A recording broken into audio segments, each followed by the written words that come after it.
Samuel Harrison's weathered hands stopped mid-reach for his heart medication, the amber bottle frozen in his trembling grip as three massive shadows materialized against his kitchen window. The autumn storm had brought more than just rain to his isolated Nebraska farm. It had delivered visitors that defied every rational thought in his 68-year-old mind. These weren't dogs seeking shelter from the violent winds battering his century-old farmhouse. The led animal, a steel-gray wolf with haunting amber eyes and a distinctive X-shaped scar across its forehead, pressed its massive paw against the glass and whined, not in hunger or fear, but with an urgency that made Samuel's chest tighten beyond his failing heart condition. His late wife, Martha's coffee mug, slipped from the counter, shattering against the worn linoleum as the wolf began pawing deliberately at the door handle, its intelligent gaze fixed on Samuel with an intensity that spoke of recognition, not predation. Samuel's breath caught as childhood memories of his grandfather's stories about wolves choosing their humans flooded back, impossible tales he'd dismissed as frontier folklore until this moment when three wild predators stood on his porch like desperate supplicants. What did they want from a broken old man counting his final days alone? Leave a like and share your thoughts in the comments along with the city you're watching from now. Let's continue with the story. Samuel Harrison had never imagined his life would become a series of endings. At 68, the retired veterinarian found himself rattling around the same 200-acre corn farm where 4 generations of Harrisons had lived, loved, and died. The weathered farmhouse, with its creaking floorboards and drafty windows, had once echoed with Martha's laughter and Tommy's boundless energy. Now it held only the hollow sound of Samuel's footsteps and the relentless tick of the grandfather clock that marked each lonely hour. 3 years had passed since the phone call that shattered his world. Tommy, his 16-year-old grandson, had died in a car accident on Highway 30, just 15 miles from home. The boy who had spent every summer learning veterinary skills at Samuel's side, who could calm the most skittish horse with a gentle touch, was gone in an instant. 2 years later, cancer claimed Martha, taking with it her fierce love and the anchoring presence that had kept Samuel tethered to hope. The farm that had once been their sanctuary now felt like a mausoleum. Samuel still set 2 places at the kitchen table each morning, a habit that brought more pain than comfort. Tommy's bedroom remained exactly as he'd left it. Astronomy posters on the walls, a half-finished model airplane on the desk, and stacks of wildlife magazines that revealed his passion for conservation. Samuel couldn't bring himself to pack away these remnants of a future that would never unfold. Financial reality had become as cruel as emotional loss. Without Martha's teacher pension and with his own veterinary practice sold years ago, Samuel struggled to maintain the property that demanded constant attention. The bank had already sent 2 foreclosure warnings, and his heart medication, essential after the mild attack he'd suffered following Martha's funeral, cost more each month than his meager Social Security provided. His daughter Emma, living in Omaha with her own family to support, had made her position clear during their last phone conversation. "Dad, you can't keep living like this. There's a lovely assisted living facility near us. You'd be safe there." Safe. The word tasted bitter in Samuel's mouth. He understood Emma's concern, recognized the love behind her practical arguments, but the thought of leaving this land felt like abandoning the ghosts of everyone he'd ever loved. This farm held their stories in every fence post Tommy had helped repair, every garden bed Martha had tended, every barn beam his grandfather had raised with his own hands. The isolation had grown heavier as autumn deepened. His nearest neighbor lived 3 miles down a gravel road that became impassable during heavy rains. The phone rarely rang except for bill collectors and Emma's increasingly worried check-ins. Samuel had begun talking to Martha's photograph on the mantel, sharing his daily struggles with her gentle smile, wondering if this crushing loneliness was how his story would end. Tonight, as the storm unleashed its fury against his windows. Samuel had been measuring out his heart pills when destiny arrived on 4 legs, bringing with it questions that would either destroy him or save him. Samuel's arthritic fingers fumbled with the deadbolt as the wind howled through the eaves of his farmhouse. Every instinct screamed against opening that door. Wolves were predators, dangerous even when they appeared docile. But something in the lead animal's eyes, a desperate intelligence that reminded him painfully of Tommy's pleading gaze whenever the boy had found an injured creature, compelled him forward. The moment the door cracked open, cold October air rushed in, carrying the scent of rain and something else, something wild and earthy that awakened memories of his grandfather's stories about the old days when wolves still roamed Nebraska freely. The 3 animals stood motionless on his covered porch, their thick coats darkened by rain but their posture strangely submissive. The largest, the gray male with that distinctive X-shaped scar, took a single careful step forward and sat, tilting his massive head in a gesture so human-like that Samuel's breath caught. "Well, I'll be damned," Samuel whispered, using his grandfather's favorite expression. The wolf's ears perked at the sound of his voice, and those amber eyes seemed to brighten with recognition. Behind the leader, a smaller black female and a young male with silver markings watched with the same patient intensity, as if waiting for permission to enter a sacred space.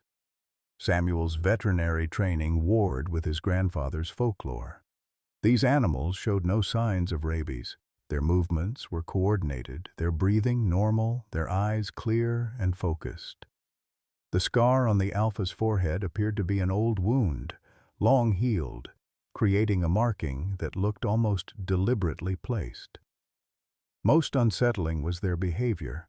In 40 years of veterinary practice, Samuel had never seen wild predators approach human habitation with such purposeful calm. "Martha always said I was too soft-hearted for my own good," he murmured, stepping back to allow the animal's entry. The wolves moved with fluid grace across his threshold, their massive paws silent on the hardwood floors that creaked under Samuel's weight. They spread out through his living room, sniffing carefully, but showing none of the destructive curiosity he might expect from frightened wild animals. The alpha approached Samuel's reading chair by the fireplace and sat again, those penetrating eyes never leaving the old man's face. When Samuel spoke, first tentatively, then with growing confidence, the animal's ears swiveled toward him like satellite dishes tracking a signal. "You understand me, don't you?" Samuel asked, his voice barely above a whisper. The wolf's response was a soft whine that somehow conveyed both affirmation and urgent need. As Samuel moved to build up the dying fire, he noticed the alpha's gaze following his every movement with an intensity that felt almost protective. When he stumbled slightly, his heart medication making him dizzy, the wolf rose immediately, stepping closer as if to steady him. The gesture was so deliberately helpful that Samuel found himself laughing, a sound that had become foreign in his empty house. "You know, I used to think God forgot about me after Martha and Tommy died," Samuel said, settling into his chair while the 3 wolves arranged themselves around the fireplace like ancient guardians. "Maybe he just sent different messengers this time." The alpha's response was immediate, a soft, musical whine that seemed to acknowledge both the pain and hope in Samuel's words. As the storm intensified outside, Samuel found himself talking to his unexpected visitors about things he hadn't spoken aloud in months. He told them about Tommy's passion for wildlife, how the boy had dreamed of becoming a veterinarian like his grandfather. He spoke of Martha's garden, now overgrown with weeds, and how she had always left food out for stray cats and wounded birds. The wolves listened with an attention that felt almost human, their breathing synchronized with the rhythm of his words. It was past midnight when Samuel noticed the alpha's strange behavior. The massive wolf had risen from his position by the fire and was padding toward the hallway that led to the bedrooms, stopping frequently to look back at Samuel with clear expectation. When the old man didn't follow, the wolf returned and gently grasped Samuel's sleeve with his teeth, tugging with insistent but careful pressure. "What is it, boy?" Samuel asked, using the tone he'd once used with Tommy when the child wanted to show him some important discovery. The alpha released his sleeve and padded toward the hallway again, this time stopping at the entrance and releasing a soft, urgent whine that seemed to say, "Follow me." Against every rational thought, Samuel found himself following the wolf down the dark hallway, his hand trailing along the familiar wall for support. The alpha stopped at one specific door, Tommy's room, and placed his massive paw against the wood. The scratching sound echoed in the silence, and Samuel's heart began racing with more than just his medical condition. How could this wild animal know about Tommy's room? And why did those amber eyes hold such desperate urgency, as if time was running out for something far more important than shelter from a storm? Samuel's trembling hand hovered over Tommy's doorknob, a barrier he hadn't crossed since the funeral 3 years ago. The alpha wolf sat beside him, patient but insistent, those amber eyes reflecting the hallway's dim light like ancient coins. Taking a shuddering breath that tasted of dust and grief, Samuel turned the handle and stepped into his grandson's preserved sanctuary. Moonlight filtered through rain-streaked windows, casting ghostly shadows across the astronomy posters and model airplanes that had once filled Tommy with wonder. The wolf padded directly to the desk, his massive head tilting toward a stack of wildlife magazines that Samuel had never bothered to examine closely. With deliberate precision, the animal used his nose to nudge aside the top magazines, revealing a leather-bound journal hidden beneath. "Tommy's diary," Samuel whispered, his voice cracking. He'd known the boy kept one, but had never felt right reading such private thoughts. Now, with the wolf watching expectantly, Samuel's arthritic fingers opened the worn cover to reveal pages filled with Tommy's careful handwriting and detailed sketches of local wildlife. The early entries were typical teenage observations about school and friends. But as Samuel flipped deeper, the content shifted dramatically.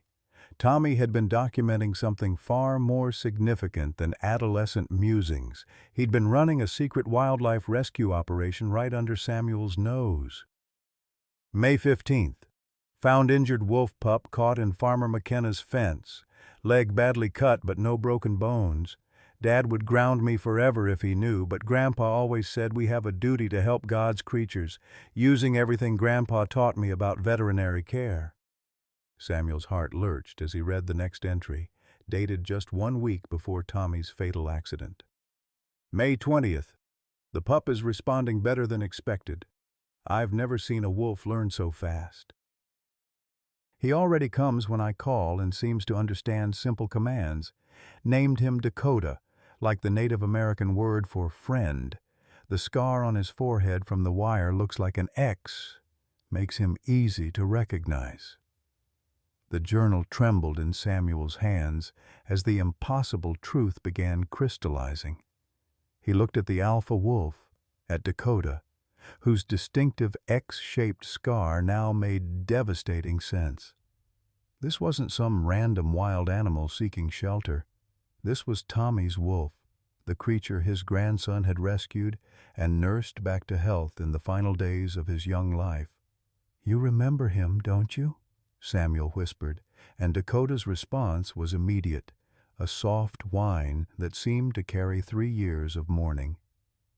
The wolf approached the bed where Tommy's favorite flannel shirt still lay folded, pressing his massive head against the fabric and breathing deeply. Samuel continued reading, each entry revealing more of Tommy's secret world. The boy had been treating injured raccoons, orphaned squirrels, and wounded birds in the old barn, using knowledge gleaned from years of following Samuel around his veterinary practice. But Dakota was special. Tommy's entries about the wolf revealed a bond that transcended typical animal-human relationships. June 1st. Dakota's intelligence is incredible. He's learned to open simple latches and even helps me care for the other animals. It's like he understands that we're trying to help them. Sometimes I think he's trying to tell me something important, but I can't figure out what. The final entry was dated June 3rd, just 2 days before the accident that claimed Tommy's life. June 3rd. Something's wrong. Dr. Morrison came by asking about missing livestock, but his questions were weird. He seemed more interested in Dakota than the chickens Mrs. Patterson lost. When I wouldn't answer his questions about unusual animals in the area, he got angry. I don't trust him anymore. If something happens to me, I hope Dakota finds his way to Grandpa. He'll know what to do. Samuel's blood ran cold. Dr. William Morrison had been his business partner for 20 years until their bitter falling out 5 years ago. Samuel had discovered Morrison conducting unauthorized experiments on animals. Nothing illegal exactly, but ethically questionable breeding programs that pushed the boundaries of proper veterinary care.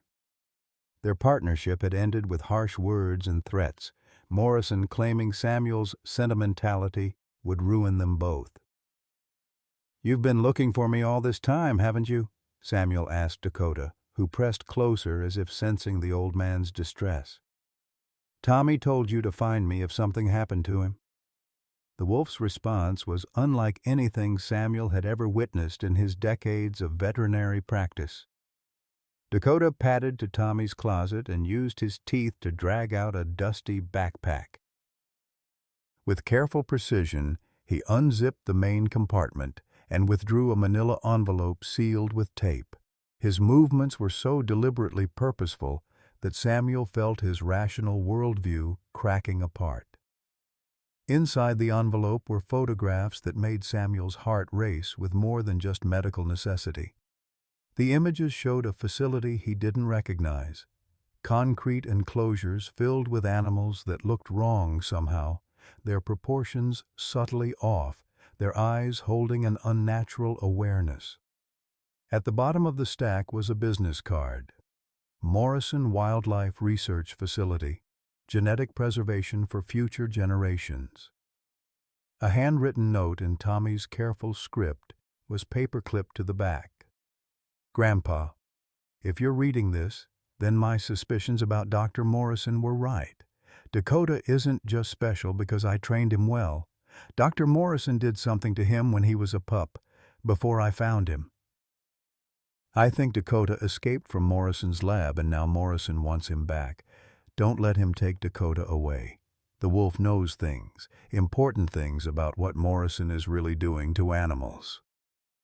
Samuel sank into Tommy's desk chair, overwhelmed by revelations that reframed everything he thought he knew about his grandson's death. Had it really been an accident? Or had Tommy discovered something that Morrison couldn't allow to be exposed? The timing was too convenient. Tommy dies just as he's uncovering Morrison's secret operations, and now Dakota appears at Samuel's door 3 years later, leading him directly to this evidence. Dakota moved to the window and released a low, urgent whine. Following the wolf's gaze, Samuel spotted headlights moving slowly down his long gravel driveway, unusual for any hour but particularly ominous at 1 o'clock in the morning during a storm. The vehicle stopped at his front gate, its occupants seemingly content to wait and watch. "They know you're here," Samuel realized, his veterinary mind finally grasping the full scope of what Tommy had uncovered.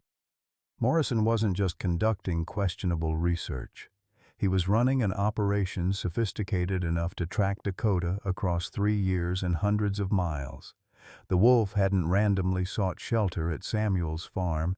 He'd been coming home to the one person Tommy trusted to protect him. As if responding to Samuel's understanding, Dakota moved to the bedroom door and looked back with unmistakable urgency. The message was clear. Their brief respite was over. Whatever Morrison wanted with this extraordinary wolf, He'd waited 3 years to get it back, and Samuel was now the only thing standing between Dakota and a return to whatever horrors Tommy had tried to expose. The old man's failing heart hammered against his ribs as he realized that helping this wolf wouldn't just mean giving shelter to a wild animal, it would mean declaring war on a man who might have killed Samuel's own grandson to keep his secrets buried. The next morning brought crisp October air and the kind of brilliant sunshine that made the previous night feel like a fever dream. Samuel sat at his kitchen table, Tommy's journal spread before him while Dakota lay at his feet, the wolf's presence both comforting and surreal. The other two wolves, Luna and Shadow, as Samuel had begun thinking of them, dozed by the fireplace with the casual comfort of long-time house guests. Samuel's contemplation was shattered by the sharp ring of his telephone. The caller ID showed a number he recognized with growing dread. Morrison Wildlife Research Facility. "Hello, Sam." Morrison's voice carried the same smooth confidence that had once charmed veterinary clients and investors alike. "I heard through the grapevine that you might have some wildlife visitors on your property. At your age, that could be quite dangerous." "How did you hear about that, Bill?" Samuel asked, his hand instinctively moving to stroke Dakota's massive head. The wolf's ears had flattened at the sound of Morrison's voice, a reaction that spoke volumes about their shared history. "Oh, you know how small communities talk. A concerned neighbor mentioned seeing unusual animal tracks around your farm. I thought I should check on you. After all, we were partners for 20 years. I'd hate for something to happen to you because of some misguided attempt to help wild animals." The false concern in Morrison's voice made Samuel's stomach churn. "I can take care of myself, Bill. Have been for 68 years. Of course, of course. But Sam, if you are harboring any wildlife, wolves, for instance, you should know that's incredibly illegal without proper permits. The State Wildlife Commission takes a very dim view of civilians attempting to care for predators. There could be serious legal consequences." Samuel felt the noose tightening. "What exactly are you suggesting, Bill?" "I'm suggesting that if any such animals were on your property, the responsible thing would be to contact professionals immediately. I happen to run a facility specifically designed for wildlife rehabilitation. We could handle the situation discreetly, no questions asked, no legal complications for you." The offer hung in the air like a spider's web, beautiful and deadly. Samuel understood the subtext perfectly. Surrender Dakota voluntarily, or face legal action that could destroy what little remained of his life. "I'll think about it," Samuel said carefully. "Don't think too long, Sam. These situations have a way of escalating if they're not handled promptly. I'll call you tomorrow for your decision." The line went dead, leaving Samuel staring at the phone with dawning horror. Morrison wasn't just threatening legal action, he was threatening to expose Samuel's unauthorized care of wild animals, which could result in criminal charges, massive fines, and the forced seizure of his property. For a man already facing foreclosure and living on minimal income, such legal troubles would be catastrophic. Dakota seemed to sense Samuel's distress, rising to press his massive head against the old man's knee. The gesture was so deliberately comforting that Samuel found himself wondering again about the wolf's unusual intelligence. Tommy's journal entries had hinted at abilities that went far beyond normal animal behavior, but seeing it firsthand was both miraculous and terrifying. The morning's peace was further shattered by the arrival of Samuel's daughter Emma, her silver Honda Civic crunching up the gravel driveway with characteristic efficiency. Samuel watched through his kitchen window as she parked and gathered what appeared to be a stack of brochures from her passenger seat. His heart sank. Emma was here for another intervention about his living situation. "Dad!" Emma's voice carried across the yard as she hurried toward the house, her practical flat shoes navigating the uneven ground with practiced ease. "I brought those materials we discussed about," Her words died abruptly as she opened the front door and found herself face to face with Luna, who had risen to investigate the newcomer. Emma's scream echoed through the farmhouse, sending her stumbling backward as the wolf simply sat and tilted her head with curious interest. "Dad, there's a wolf in your house!" Emma's voice pitched higher with each word. "A real wolf! In your living room!" Samuel appeared in the doorway, Dakota and Shadow flanking him like bodyguards. "Emma, calm down." "They're not going to hurt you." "They?" Emma's gaze darted around the room, taking in all three wolves with mounting hysteria. "How many are there? Dad, have you lost your mind completely?" "Sit down, sweetheart. Let me explain." Emma remained standing, pressed against the wall as far from the wolves as possible. "Explain? Dad, you're harboring wild predators in your home. This is exactly what I've been worried about. You're not capable of making rational decisions anymore." The accusation hit Samuel like a physical blow. "I'm not senile, Emma. These animals needed help and—" "Help? Dad, they're wolves. They don't need help. They need to be in the wild or in a zoo or somewhere that's not your living room." Emma's voice cracked with genuine fear and frustration. "Do you have any idea how dangerous this is? What if they attack you? What if they attack me?" "What about the neighbors?" Samuel felt his temper flaring, the same stubborn pride that had sustained 4 generations of Harrison farmers. "These wolves have been here for 2 days, and the only dangerous thing they've done is eat some of my leftover pot roast." 2 days. Emma's voice dropped to a horrified whisper. "You've been living with wild animals for 2 days and didn't think to call anyone? Not the police? Not animal control? Not me?" "Because I knew you'd react exactly like this," Samuel snapped. "Everything has to be handled your way, according to your rules, based on your idea of what's safe and proper." Emma's face flushed red. "My idea of safe and proper? Dad, normal people don't invite wolves into their homes. Normal people call professionals when they encounter dangerous wildlife." As if summoned by the word professionals, Dakota padded over to Tommy's journal, which still lay open on the coffee table. With deliberate precision, he used his nose to flip to a specific page and then looked meaningfully between Samuel and Emma.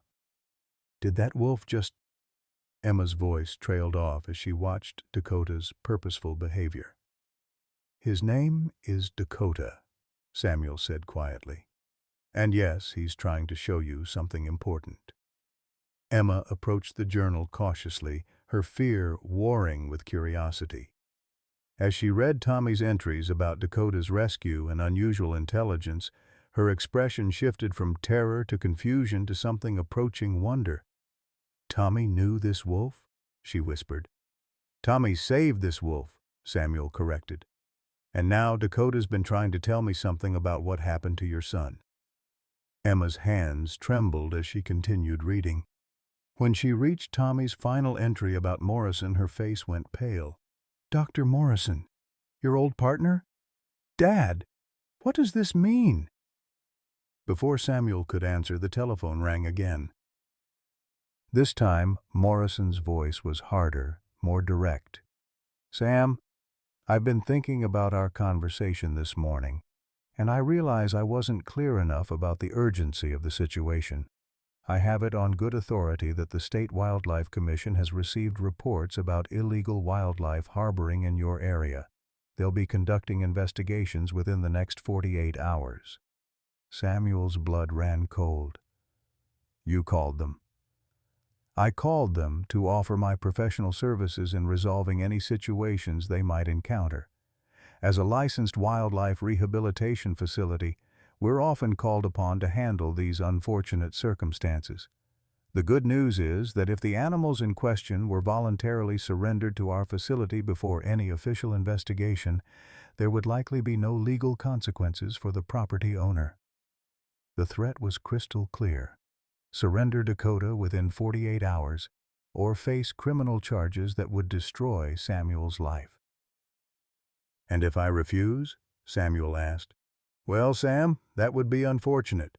Wildlife violations carry serious penalties, substantial fines, possible jail time, immediate seizure of property to cover legal costs. For someone in your financial situation, such complications could be devastating. Emma listened to the conversation with growing horror, finally understanding the full scope of what her father faced. When Samuel hung up, she sank into a chair, her practical worldview crashing against impossible realities. Dad, we have to call the police. If Morrison is threatening you— With what evidence? Samuel interrupted. A journal written by a dead teenager about a wolf that legally shouldn't exist? Morrison's threats are perfectly legal. He's just informing me about wildlife regulations and offering his professional services. Emma stared at Dakota, who had returned to his position by Samuel's chair. But if Tommy's journal is right, if Morrison really did something to this wolf, then keeping him here isn't just illegal. It's dangerous for both of you. More dangerous than sending him back to Morrison? Samuel challenged. Emma had no answer for that. She spent the next hour reading through Tommy's entire journal while the wolves watched her with patient intelligence. By the time she finished, her perspective had shifted dramatically. Dad, she said quietly, I think Tommy was trying to expose something horrible, and I think he died because of it. Samuel nodded grimly. The question is, what do we do now? I can't fight Morrison legally. He has resources, connections, and 48 hours isn't enough time to build a case. But I can't just hand Dakota over to be whatever Morrison did to him before. Emma looked at the three wolves, who seemed to sense the gravity of the conversation. What if we ran, took them somewhere Morrison couldn't find them? Where? He's had 3 years to track Dakota here. Running would just delay the inevitable, and it would make us fugitives in the process. As if understanding their dilemma, Dakota rose and padded to the window. His low, urgent whine drew their attention to a familiar sight. Morrison's black SUV was parked at the end of their driveway again, the vehicle's occupants apparently content to wait and watch.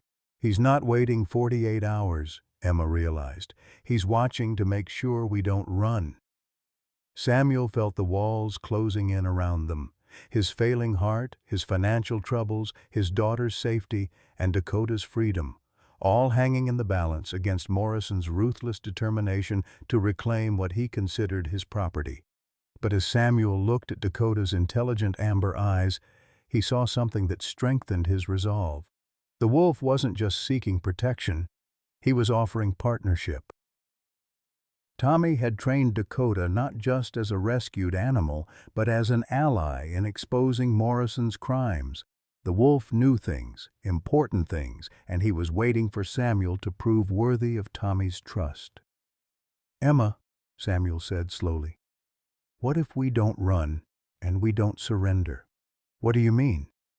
What if we fight back? What if we use Dakota to expose whatever Morrison's really doing?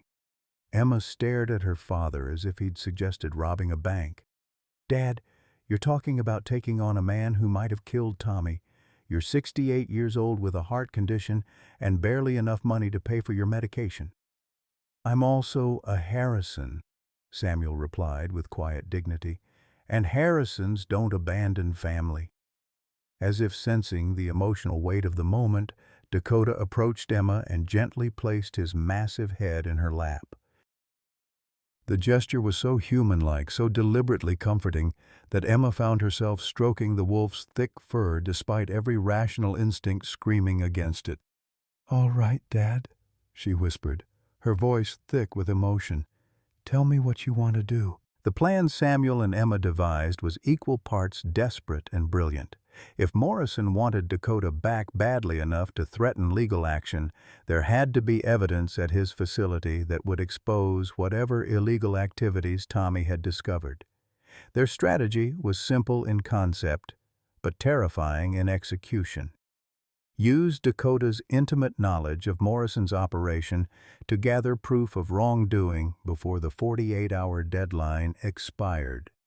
Emma had spent the afternoon calling in favors from her job at the Omaha Department of Social Services, learning about wildlife protection laws, and finding contact information for federal investigators.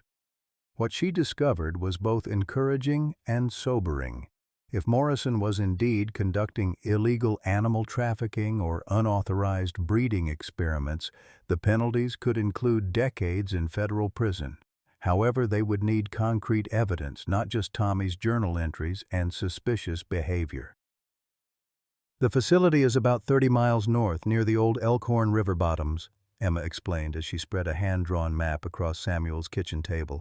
I drove by this afternoon while you were resting. It's completely isolated, no neighbors for miles, and the only access road is gated and monitored.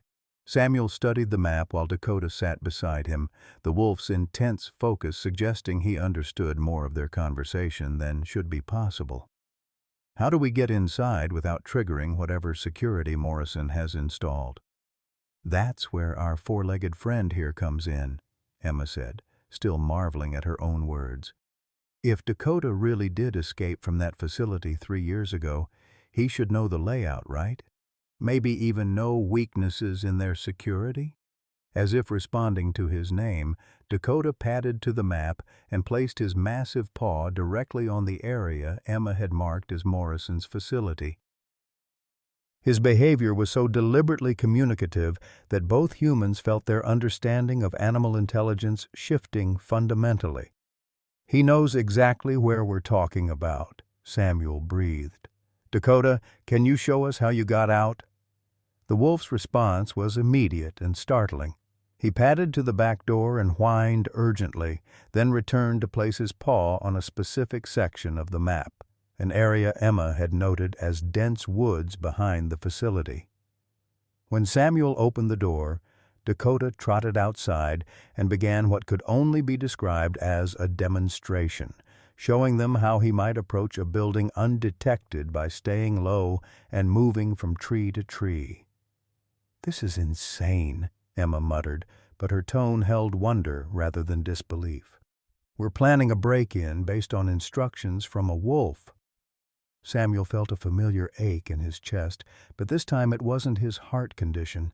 It was the pain of missing Tommy so acutely that it took his breath away. "Your son would be so proud right now," he told Emma. "He saw something special in Dakota from the beginning." Their preparation was interrupted by the sound of vehicles approaching the farmhouse.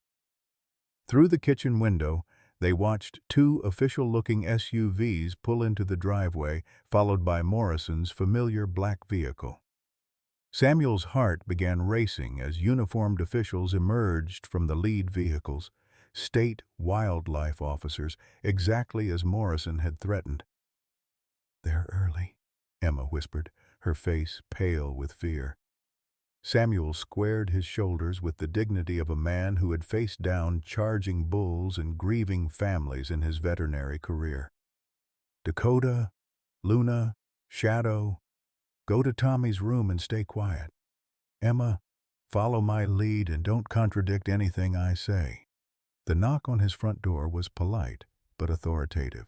Samuel opened it to find 2 wildlife officers flanked by Morrison, whose satisfied expression made Samuel's blood boil. "Mr. Harrison."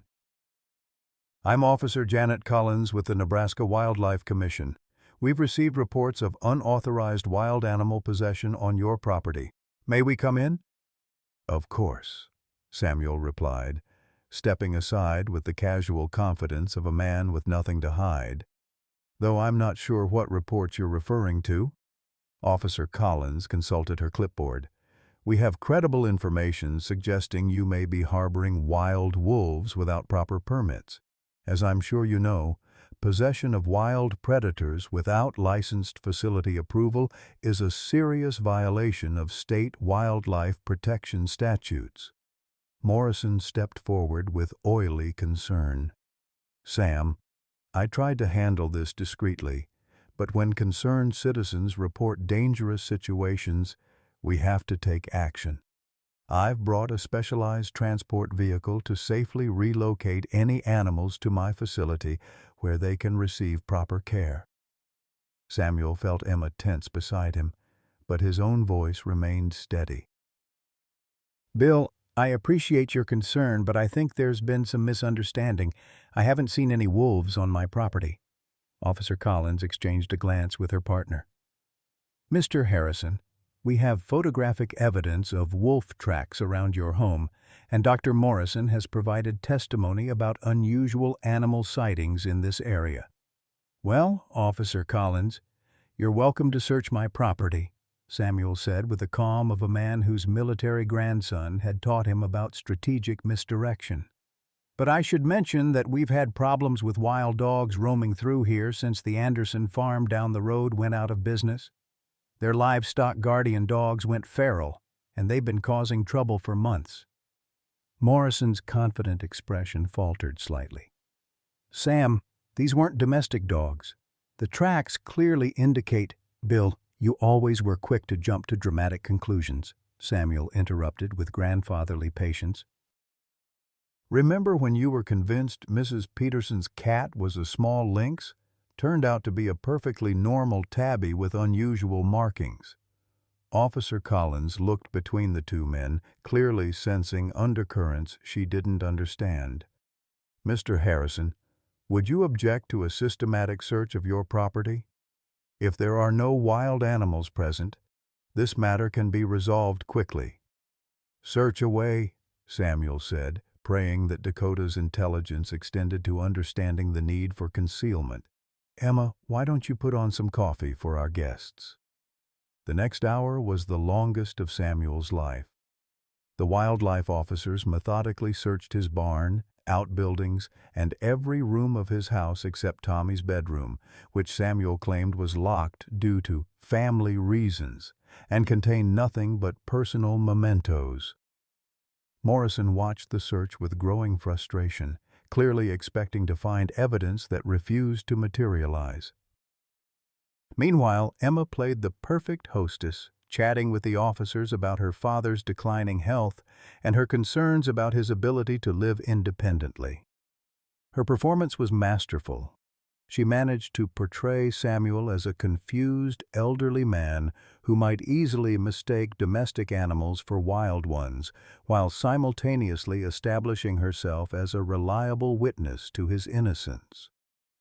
"Dad's been having some problems with his medication lately," she confided to Officer Collins. "Sometimes he gets confused about what he's seen. Last week he was convinced there were raccoons in the attic, but it turned out to be tree branches scraping the roof." The search turned up nothing except some large dog tracks in the soft soil around Samuel's porch, tracks that could reasonably belong to stray domestic animals. Officer Collins seemed satisfied, but Morrison was clearly furious at the lack of evidence. "This is impossible," Morrison muttered to his companion. "I saw them myself yesterday. 3 wolves, clear as day." "Dr. Morrison," Officer Collins said diplomatically, "it's possible you misidentified large domestic dogs as wolves. The lighting conditions yesterday were poor due to the storm, and from a distance the difference can be difficult to distinguish." Morrison's face flushed red. "I've been working with wolves for 15 years. I know the difference between a dog and a wolf." Samuel saw his opportunity and took it. "Bill, maybe you should consider that stress can affect perception. You've been working awfully hard lately, and you've seemed, well, obsessed with this wolf business. Perhaps you should take some time off. Get some rest." The suggestion that his professional competence might be compromised hit Morrison like a slap. His careful facade cracked, revealing the angry, controlling man beneath. "Don't patronize me, Sam. I know what I saw, and I know you're hiding something." Officer Collins stepped between them diplomatically. "Gentlemen, I think we've resolved this matter. Mr. Harrison, if you do encounter any wild animals on your property in the future, please contact our office immediately rather than attempting to handle the situation yourself." "Of course, officer. I certainly wouldn't want to put anyone at risk." As the official vehicles pulled away, Morrison lingered by his SUV, his expression promising that this confrontation was far from over. "This isn't finished, Sam," he called across the yard. "I know they're here, and I know you're protecting them. When I prove it, you'll face more than just wildlife violations." Samuel watched Morrison's vehicle disappear down the gravel road, his hands trembling with a combination of relief and adrenaline. They had won this battle, but the war was far from over. Morrison would be back with better evidence, more resources, and less patience for legal niceties. Emma emerged from the house looking exhausted but triumphant. "Dad, that was incredible." "Where did you learn to lie so convincingly?" 68 years of dealing with difficult clients and stubborn animals," Samuel replied. "Plus, I wasn't entirely lying. Morrison really did mistake Mrs. Peterson's cat for a lynx 20 years ago." Their celebration was interrupted by soft scratching at the back door. Dakota appeared with Luna and Shadow, all three wolves somehow understanding that the danger had passed. Samuel marveled again at their intelligence. They had remained completely hidden during the search, as if they understood the stakes involved. "We bought ourselves some time," Emma said, "but Morrison isn't going to give up. He'll be back with better evidence, maybe even planted evidence if necessary." Samuel nodded grimly. "Which means we need to move fast. Tonight, we gather the evidence we need to destroy Morrison permanently." Dakota approached Samuel and gently took the old man's sleeve in his teeth, tugging toward the back door. The message was clear. The wolf was ready to lead them to Morrison's facility and whatever secrets it contained. "Are you sure about this, Dad?" Emma asked. "If we're caught breaking into Morrison's facility, we'll face serious criminal charges. And if Morrison really is as dangerous as Tommy suspected—" Samuel looked at Dakota, whose amber eyes held steady determination. "Emma, 3 years ago, Tommy died trying to expose Morrison's crimes. Tonight we finish what my grandson started." As darkness settled over the Nebraska countryside, Samuel Harrison prepared for what might be the most important mission of his life. At 68, with a failing heart and arthritic joints, he was about to attempt a covert operation that would either save Dakota's life or destroy them all. But as he looked at the 3 wolves who had chosen to trust him with their lives, Samuel felt something he hadn't experienced since Tommy's death. A sense of purpose that made every risk worthwhile.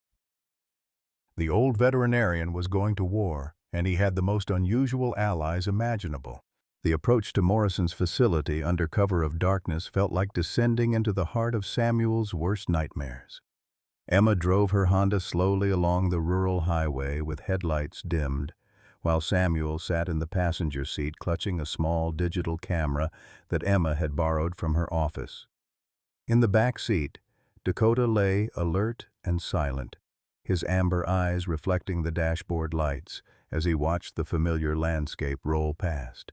"There," Samuel whispered, pointing to a barely visible gravel road that disappeared into dense woods.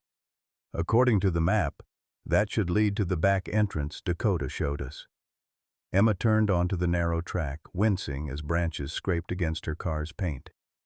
They drove in tense silence for nearly a mile before Dakota whined softly and placed his paw on Samuel's shoulder, their agreed signal to stop. Emma pulled the car behind a stand of pine trees and killed the engine, plunging them into the profound darkness of rural Nebraska night. The plan was simple in theory. Dakota would lead them through the woods to the facility's rear perimeter, where Tommy's journal suggested there might be a maintenance entrance the wolf had used during his original escape. Samuel would document whatever evidence they found, while Emma kept watch and maintained radio contact using the emergency walkie-talkies she'd purchased that afternoon. What they discovered exceeded their worst fears. Dakota led them through the forest with the silent confidence of someone following a well-known path. His massive form moved like a shadow between the trees, pausing occasionally to test the air before proceeding.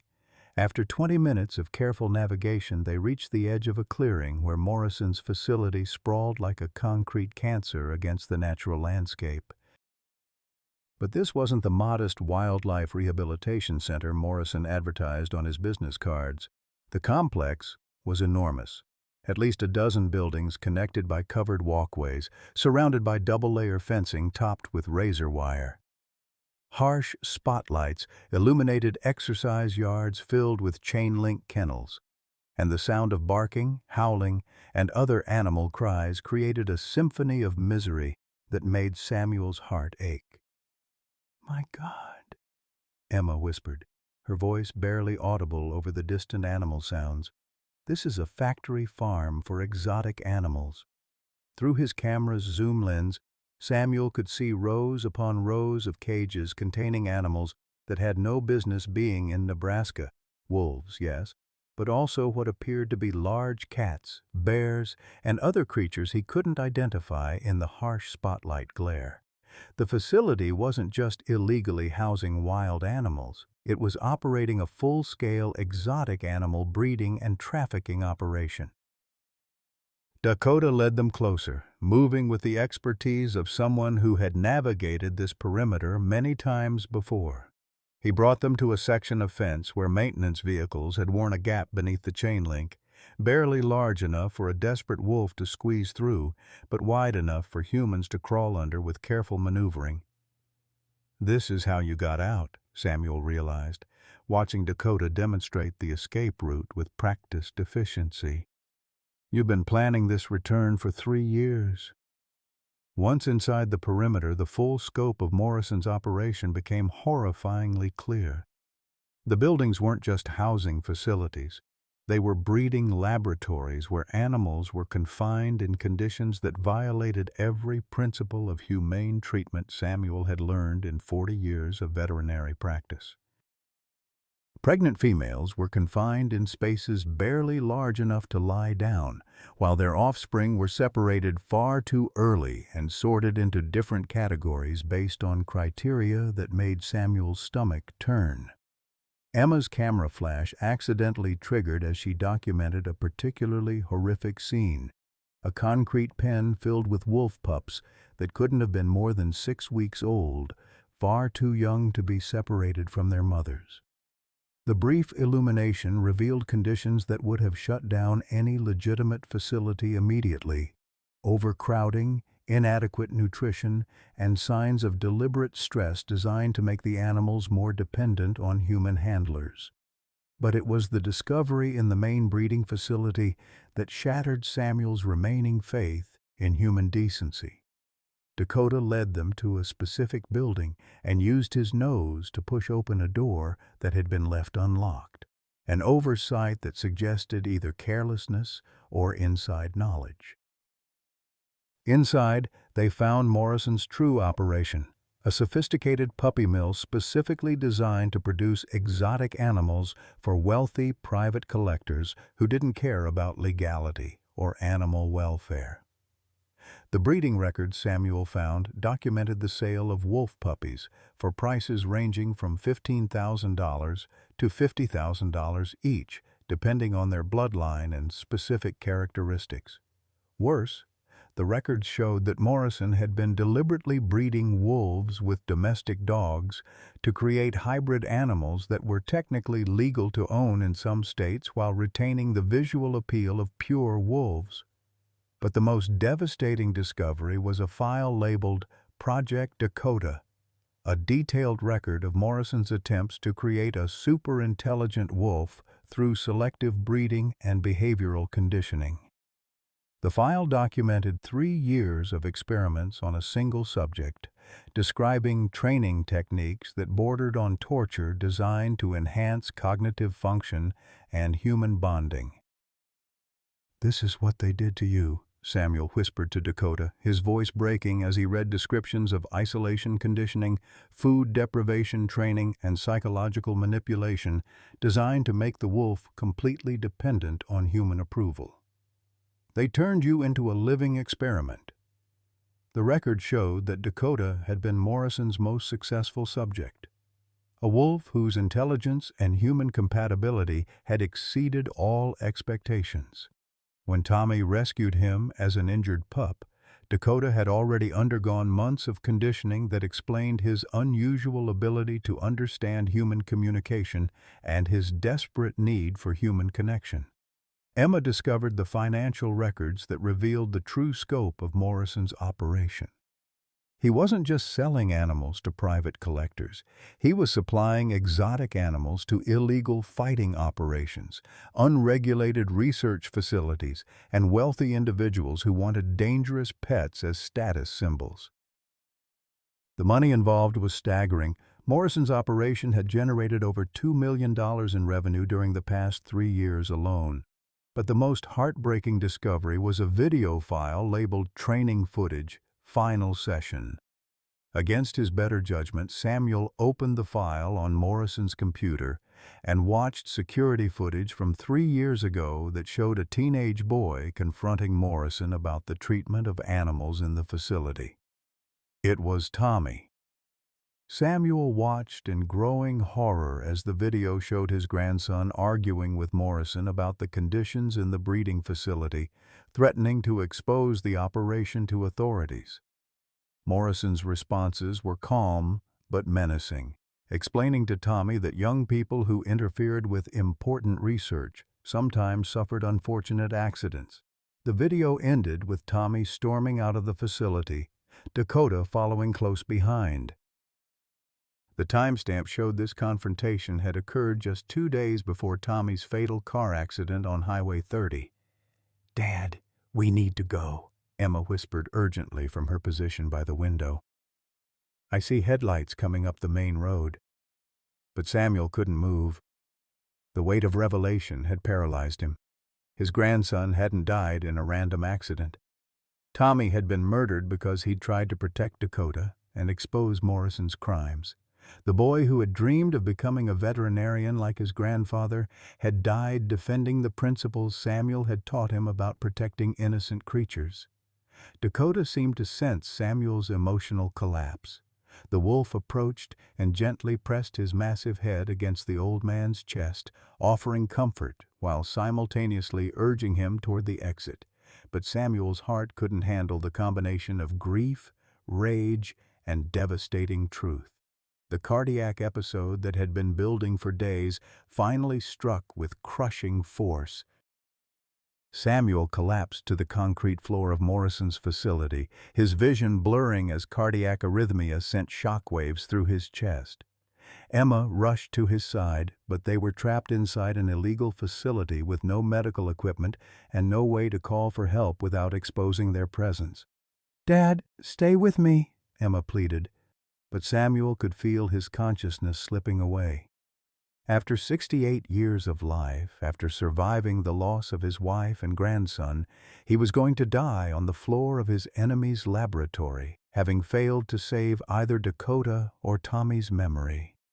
As darkness closed around his vision, Samuel's last coherent thought was a prayer that Dakota would somehow escape again, that Emma would survive to tell their story, and that Morrison would finally face justice for Tommy's murder.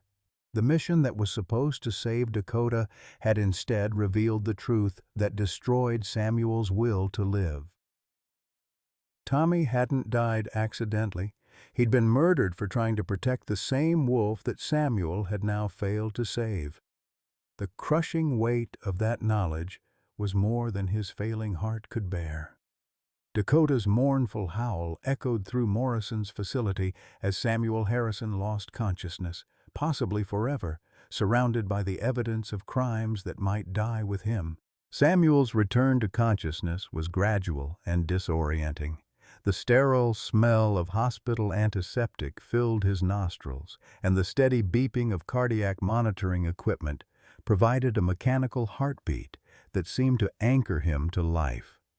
As his vision cleared, he found Emma sitting beside his hospital bed, her eyes red from crying, but her expression filled with fierce determination. "Dad, thank God," she whispered, taking his hand. "You've been unconscious for 18 hours. The doctors weren't sure." Samuel tried to speak, but his throat felt raw and his chest ached with each breath. Emma quickly provided ice chips, and after several minutes he managed to croak out the question that terrified him most. Dakota? Emma's smile was radiant.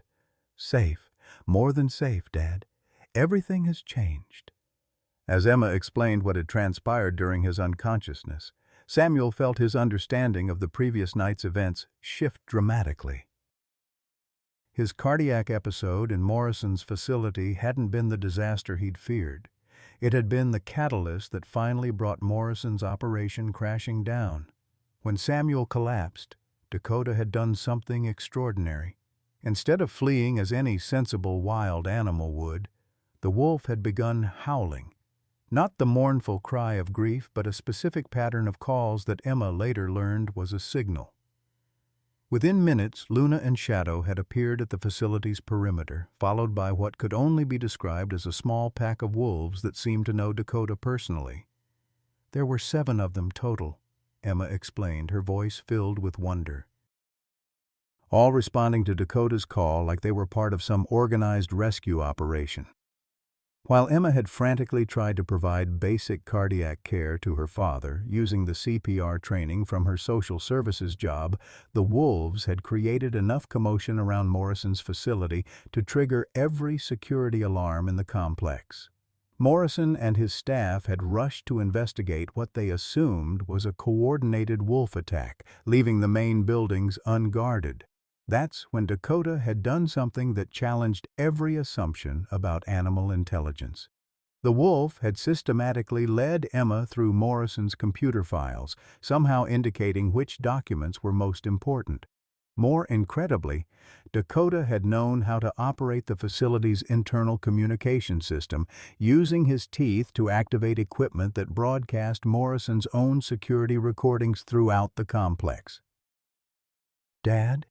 Dakota knew exactly what evidence we needed and where to find it, Emma said, her voice trembling with amazement. It's like he'd been planning this moment for 3 years, waiting for the right opportunity to expose everything. The security recordings Dakota had activated included not just the footage of Tommy's confrontation with Morrison, but hours of documentation showing illegal animal trafficking, breeding operations, and financial transactions that painted a complete picture of Morrison's criminal enterprise. Most damning was audio from Morrison's own office, where he discussed Tommy's death with associates, describing it as a necessary intervention to protect their operation. But the real miracle had occurred when Morrison himself arrived at the facility to investigate the disturbance. Confronted with wolves throughout his complex and his own incriminating evidence broadcasting from every speaker, Morrison had made a fatal error in judgment. In his rage and desperation, he had called his business partners to coordinate a cover-up, not realizing that Dakota had somehow activated recording equipment that captured every word. He confessed to everything, Dad, Emma said, tears streaming down her face.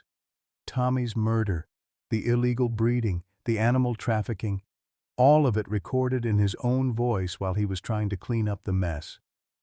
The arrival of emergency medical services for Samuel had brought police officers who discovered Morrison attempting to destroy evidence while surrounded by illegal exotic animals. The combination of Samuel's medical emergency, the wolves' presence, and the overwhelming evidence of criminal activity had created a situation Morrison couldn't manipulate or control. Samuel felt tears forming in his eyes, but they weren't tears of grief. They were tears of profound gratitude and vindication. Tommy's been vindicated? More than vindicated, Dad. He's being hailed as a hero. The FBI has taken over the investigation because Morrison's operation crossed state lines. They're estimating that Tommy's evidence, combined with what we gathered, will lead to the prosecution of an entire network of illegal animal trafficking operations. Emma pulled out her phone and showed Samuel news coverage that had exploded across Nebraska and beyond. Headlines read, "Teenage Hero Exposed Animal Trafficking Ring. Murdered Teen's Evidence Brings Down $1 Million Crime Operation," and grandfather and wolf complete grandson's mission for justice. But the most remarkable development was Dakota's status. Instead of being treated as an illegal animal in need of confinement, Dakota was being recognized as what Emma could only describe as a key witness in a federal criminal investigation. The FBI's Animal Crimes Unit had determined that Dakota's ability to navigate Morrison's facility and identify crucial evidence suggested a level of training and intelligence that made him invaluable to ongoing investigations. "They want to study how Dakota learned to operate complex equipment," Emma explained. "Not as a lab animal, but as a consultant. There's apparently precedent for using highly trained animals in federal investigations." Samuel struggled to process the magnitude of these revelations. "Where is he now?" "That's the best part, Dad. The federal investigators have determined that Dakota's safest placement is with someone who understands his unique background and can provide appropriate care. Since you're a licensed veterinarian with first-hand knowledge of Morrison's operations, they're recommending that Dakota remain in your custody as part of the ongoing investigation." The implications were staggering. Instead of facing criminal charges for harboring wild animals, Samuel was being asked to serve as Dakota's official guardian while federal prosecutors built their case against Morrison's network. The farm that had been facing foreclosure was now under federal protection as a crucial evidence site, with the government covering all costs associated with Dakota's care. "Emma, this seems too good to be true," Samuel said weakly. "What's the catch?" Emma's expression grew serious. "The catch is that Dakota isn't just a wolf, Dad. The federal investigators have uncovered evidence that Morrison's Project Dakota involved techniques that essentially created a hybrid intelligence, part wild animal instinct, part human-trained response patterns. Dakota represents a breakthrough in animal-human cooperation that could revolutionize wildlife conservation, but it also means he can never be a normal wild wolf." Samuel absorbed this information slowly. Dakota's unusual intelligence, his ability to understand complex human communication, his knowledge of Morrison's facility, all of it was the result of conditioning that had fundamentally altered his nature. Tommy hadn't just rescued an injured wolf, he'd saved a creature that existed somewhere between wild and domestic, capable of bridging two worlds in ways that challenged basic assumptions about animal consciousness. "So what does that mean for his future?" Samuel asked. "It means he's chosen his family," Emma replied. "The investigators offered to place him in a specialized research facility or a high-end wildlife sanctuary, but Dakota refused to cooperate with anyone except you and me. According to the animal behaviorists they brought in, Dakota has formed what they call permanent selective bonding. Essentially, he's decided that we're his pack, and nothing will change his mind." Samuel felt a warmth spreading through his chest that had nothing to do with his cardiac condition. After 3 years of crushing loneliness, after losing Martha and Tommy, after facing the prospect of dying alone and forgotten, he'd been given a family unlike anything he could have imagined. "There's something else, Dad," Emma said, her voice filled with emotion. "The federal investigation has uncovered evidence that Morrison's operation was much larger than we realized. Tommy's journal and the evidence Dakota helped us gather have led to investigations in 12 states. They're estimating that hundreds of animals will be rescued and dozens of criminals prosecuted because of what Tommy started and you finished." Samuel closed his eyes, feeling Tommy's presence more strongly than at any time since the boy's death. His grandson's dream of protecting wild animals was being realized on a scale beyond anything the teenager could have imagined. Morrison's attempt to silence one brave boy had instead triggered a nationwide crackdown on animal trafficking that would save countless lives. "Tommy would be so proud," Samuel whispered. "He is proud, Dad," Emma replied. "And somewhere, I think he's smiling because he knows Dakota found his way home to the family that would never give up on him." As if summoned by their conversation, a familiar whine echoed from the hospital corridor. Through his room's window, Samuel could see Dakota sitting patiently in the parking lot, Luna and Shadow flanking him like honor guards. The wolf had somehow known that Samuel was conscious and was waiting for permission to complete their reunion.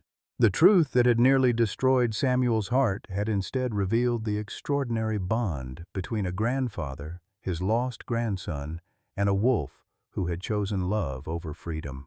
6 months later, Samuel Harrison stood on his front porch watching the most beautiful chaos he'd ever witnessed. The Tommy Harrison Wildlife Rehabilitation Center had transformed his failing corn farm into a beacon of hope that drew visitors from across the Midwest. Children from local schools squealed with delight as Dakota demonstrated his remarkable intelligence, opening simple latches and responding to complex verbal instructions that amazed animal behaviorists and delighted young minds hungry to understand the natural world. Emma had moved back to Nebraska permanently, bringing her own children to help manage the center that had become their family's legacy.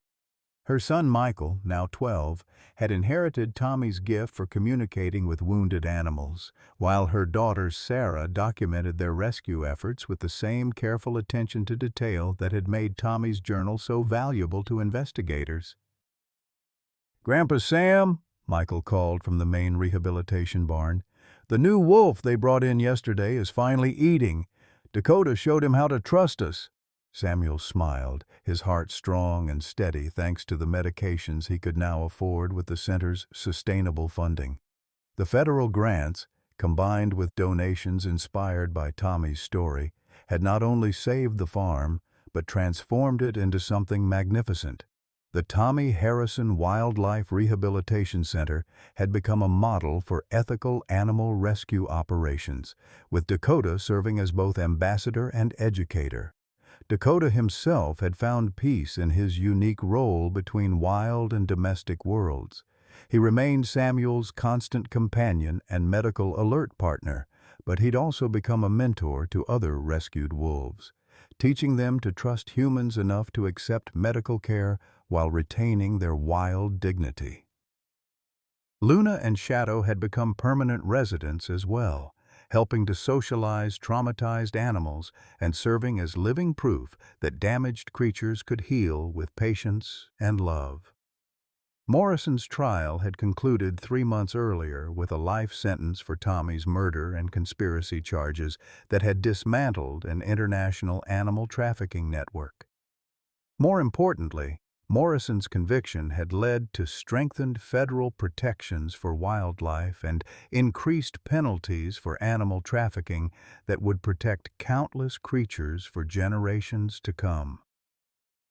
Samuel often sat on his porch in the evenings, watching Dakota play with visiting children while Emma coordinated educational programs that taught young people about wildlife conservation.